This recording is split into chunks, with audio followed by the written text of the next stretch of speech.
Here are 3 secret features of the Vivoactive 6 that you probably don't know about and that you need to know about. Number 1 is its programmable shortcuts. It only has 2 buttons, which makes it so that you always have to navigate with the touchscreen.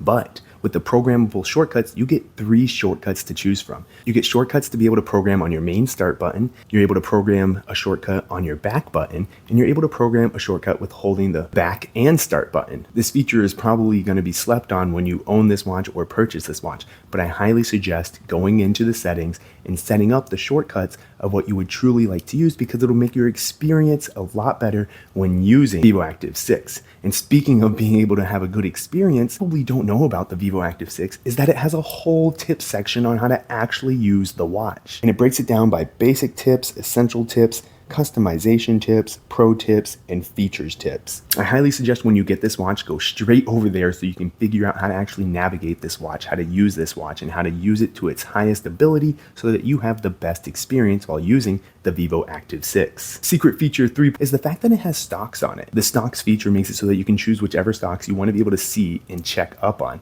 I didn't think I'd like the feature that much. I didn't actually even get B-roll of it, but once I put it on, I was super excited because it kept me updated without having to open my phone and check the stocks and then get distracted by doom scrolling and watching useless content. Whereas I just checked the stock on my watch and I was able to just keep concentrating on what I was doing throughout the day with peace of mind, knowing that my financial future was in good hands. And if you want to be in good hands, I highly suggest you subscribe to this channel, especially if you're looking to stay updated when it comes to choosing fitness trackers and making smart decisions with your fitness. Just like these videos right here will give you good information compared to if you just left this video and went doom scrolling right now. So I highly suggest you click one of these.